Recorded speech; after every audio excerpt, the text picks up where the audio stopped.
Oke, kembali lagi bersama saya Franklin Latuan.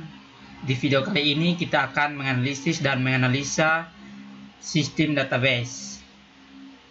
Kita buka dulu perancangannya. Di sini ada rancangan fungsi produk, yaitu tabelnya.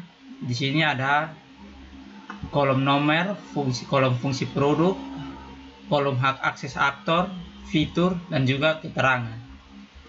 Lalu yang pertama, pada baris pertama ini adalah login. Yang dapat mengakses login adalah admin dan juga pengunjung. Setelah itu mengelola data profil. Di sini juga dua aktor yang bisa mengaksesnya, yaitu admin dan juga pengunjung. Lalu dari mengelola data admin, data lemari, data rak, data penulis dan data penerbit, serta data jenis buku. Di sini hanya admin yang bisa, karena pengunjung hanya bisa melihat saja. Dan di sini juga ini adalah sebuah sistem database dari perpustakaan, karena kita akan membuat sebuah program, yaitu sistem informasi dari perpustakaan, dan contohnya kita ambil dari Stikom Welindo. Lalu di sini untuk mengelola data pengunjung, admin dan pengunjung juga bisa mengelolanya, tapi dengan keterangan pengunjung hanya bisa menambahkan atau membaca dan mengubah datanya sendiri, seperti menganalisa buku atau memberi masukan atau saran. Lalu pada data pinjam, pengunjung juga bisa memiliki akses, tetapi di sini hanya bisa mengelola data sendiri, seperti data pinjam atau mengubah jadwalnya atau menghapus jika datanya sudah diproses oleh admin. Sama juga dengan data dari tadi pinjam. Lalu di sini ada keterangan C. Di sini adalah create atau menambah data baru. Lalu R di sini adalah read, membaca atau melihat data. Setelah itu U di sini adalah update, di situ untuk mengubah data. D di sini adalah delete untuk menghapus data, dan S adalah search, atau di sini kita untuk mencari data. Lalu dengan catatan, yang pertama adalah sistem ini tidak menangani transaksi sanksi keterlambatan pengembalian buku. Jadi jika pengunjung terlambat mengembalikan buku, tidak ada sanksi. Lalu jumlah buku yang dikembalikan harus sama dengan jumlah buku yang dipinjam. Jika tidak, maka akan terganggu oleh sistemnya. Setelah itu ada dua aktor yang terlibat, yaitu admin dan pengunjung, karena di sini adalah sistem informasi dari perpustakaan. Lalu kategori pengunjung ini terdiri dari dosen, karyawan, mahasiswa, dan juga masyarakat, karena ini adalah perpustakaan dan berada dalam Stikom Welindo. Lalu di sini juga pengembangan sistemnya kita menggunakan Visual Studio Code dan juga Exam yang akan digunakan di video berikutnya.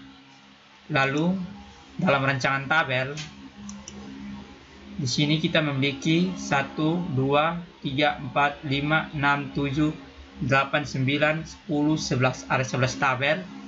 Tabel yang pertama itu adalah tabel admin. Di sini ada ID admin, nama, tempat lahir, tanggal lahir, alamat, email, telepon, dan password dan status. Di sini ID admin itu kita kasih integer, karena di sini integer itu adalah untuk mengelola angka, dan ID admin itu kita kasih berurutan untuk menggunakan angka.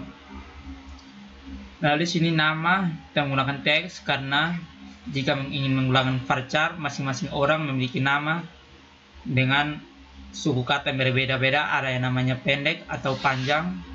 Tempat lahir juga bisa kita gunakan teks, karena masing-masing juga memiliki kota lahir yang berbeda-beda.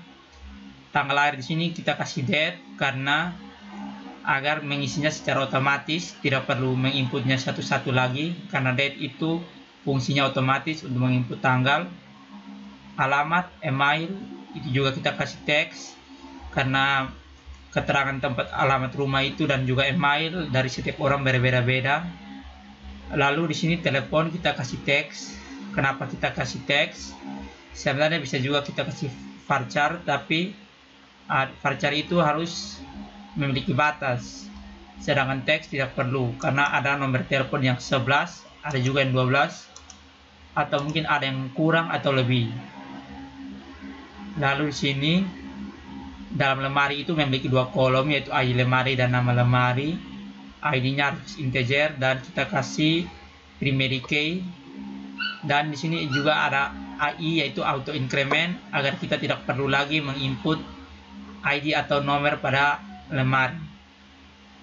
Setelah itu di sini dalam tabel buku ada beberapa kolom, yaitu di sini ada ID penulis, ID penerbit, dan juga ID jenis buku. Pada kolom tabel penulis, tabel penerbit, dan juga tabel buku, mereka semua itu, dan tabel jenis buku, mereka semua itu identik atau saling berhubungan. Karena di sini mereka terdapat dalam tabel buku. Setelah itu ada tabel penulis, lalu tabel penerbit. Di sini juga. Lalu pada tabel pinjam, di sini ada ID pengunjung. Dia berhubungan juga dengan tabel pengunjung. Karena pada pinjam itu data pengunjung juga harus dicantumkan. Lalu pada tabel detail, di sini ada ID pinjam dan juga ID buku. Karena dalam detail ini kita harus menjelaskan semuanya dari ID pinjam, ID buku, dan lain-lain. Lalu di sini tabel yang berikutnya, pada tabel rak, dia juga berhubungan dengan tabel lemari, karena ID lemari ada juga di dalam tabel rak, yaitu ID lemari. Setelah itu di sini kenapa statusnya menggunakan chart? Karena kita cukup saja harus menginputkan satu huruf atau angka saja untuk menjadi status, tidak perlu panjang-panjang. Lalu pada tabel pengunjung ada jenis kelamin, di sini kita kasih varchar, karena di sini kita akan menginput laki-laki atau perempuan. Setelah itu pada bagian-bagian lain masih sama, nama, tempat lahir, tanggal lahir, alamat kita kasih teks, email, telepon, kategori dan password juga kita kasih teks. Lalu pada lemari juga sama, pada tabel rak ada 3 kolom, ID rak, nama rak, dan ID lemari. Lalu pada tabel pinjam ada ID pinjam, tanggal pinjam, tanggal kembali. Pada ID pinjam kita kasih integer, kita jadikan primary key dan auto increment. Tanggal pinjam dan tanggal kembali sama seperti di tabel sebelumnya, yaitu kita kasih date, karena date itu langsung menginput tentang tanggal. Lalu ada ID pengunjung, sama seperti tabel pengunjung, dia integer. Lalu status itu kita kasih chart dengan panjang karakter 1. Diserahkan ini adalah jumlah buku, kita kasih integer. Diterima juga adalah jumlah buku seperti yang tadi. Jumlah buku yang dipinjam atau dikembalikan harus sama. Setelah itu pada tabel buku ada ID buku yang dijadikan integer tipenya, lalu dia ada primary key dan auto increment. Judul di sini kita kasih teks, intisari juga kita kasih teks. Tahun terbit di sini kita kasih varchar dan panjang karakter 4, karena untuk sekarang tahunnya baru cuma 4 digit. Setelah itu ISBN sini kita kasih teks, lalu di dalamnya ada null, bisa tak ternilai. Null ini adalah tidak memiliki nilai. Lalu jumlah halaman kita kasih integer, jumlah buku juga kita kasih integer. Lalu dalam tabel buku ada berhubungan dengan tabel penulis, dia memiliki ID penulis. Lalu ada ID penerbit pada tabel penerbit, dan juga ID jenis buku pada tabel buku. Setelah itu pada tabel penulis ada ID penulis, kita kasih integer, primary key dan auto increment. Nama tempat lahir kita kasih teks, tanggal kita kasih date sama seperti tadi, alamat email dan telepon kita kasih teks, status sama juga, chat dengan panjang karakter 1. Lalu pada tabel profil, ID profil pada kolom pertama kita kasih integer, dia dijadikan primary key dan auto increment. Di sini ada nama perpustakaan, tipenya teks, alamat juga teks, email, telepon, URL, deskripsi dan kepala perpustakaan itu kita tipenya semuanya teks.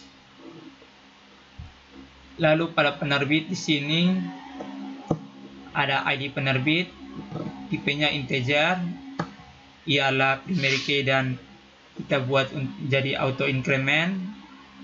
Lalu nama, alamat, kota, email dan telepon kita kasih teks, dan juga ada status di sini, tipenya adalah chart dengan panjang karakter 1, dan tabel terakhir adalah tabel jenis buku, yaitu ada ID jenis buku dengan tipe integer, primary key dan auto increment, dan ada nama buku, tipenya adalah teks.